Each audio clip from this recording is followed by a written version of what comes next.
here I am.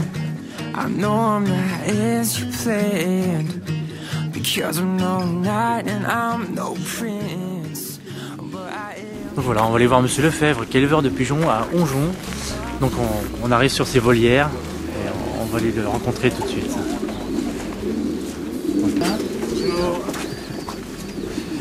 Voilà, donc on est sur les volières. Oui. Ça y est, il se réveille là. Ça commence à Ah, rouler là. Après, il commence à faire jour, c'est les en bonne production, 1000 couples, 250 à la semaine. 250 à la semaine, ouais. What makes you laugh, what makes you cry? Oh, I just wanna see what's here. Oui, il pond. Après, il couvre pendant 18 jours. Donc 18 jours, les petits, ils éclosent. Les parents, ils s'en occupent à peu près pendant une dizaine de jours. Après, là, les petits, en fait, c'est le père qui s'en occupe. Et la mère, alors part dans le nid à côté, repondre dans le nid à côté. Et en fait, et après, bah, et puis voilà, et puis ça cycle comme ça, en fait. On sort, quand ça va bien, un pigeonneau par mois par couple.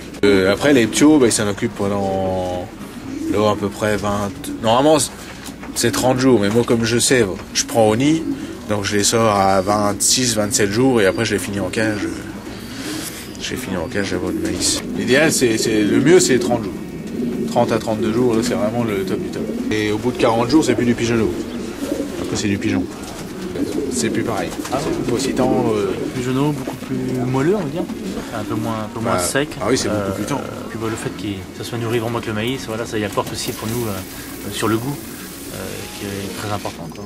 Important aussi, il y a des produits dans la région, mais comme là, on voit que c'est bien travaillé, que c'est bien nourri. Voilà. Donc c'est important aussi d'avoir la traçabilité d'un bout à l'autre. Et de savoir comment la personne a travaillé à la base, et si elle est amoureuse de son métier.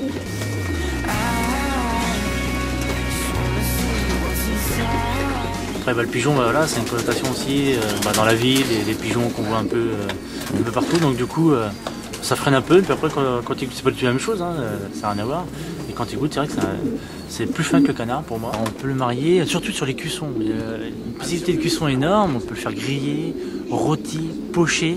Pocher, c'est très bien, parce qu'on ne dénature pas non plus le produit, on fait avec les carcasses du pigeon, on va faire un petit bouillon, comme une poule au pot, ni plus ni moins, puis après on va plonger les filets dedans, délicatement, à peine un petit bouillonnement, puis on va le laisser cuire entre 5 à 7 minutes, et puis reposer ensuite en dehors sur une assiette filmée pour que la chair se détende. C'est vraiment très moelleux. On va comparer ça avec du foie gras, ni plus ni moins, en texture, c'est vraiment très très fin. Puis après on peut faire griller, et puis avec les abats, on se sert beaucoup des abats, on concasse tout pour faire la sauce, qui amène beaucoup un très gros parfum sur un pigeon rôti par exemple, où on va venir napper après ce pigeon. Et puis ben voilà, le pigeon, le foie gras, ça fonctionne très bien. Le pigeon chou fonctionne très très bien aussi.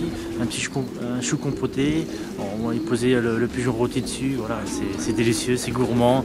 On a envie de se faire plaisir tout de suite.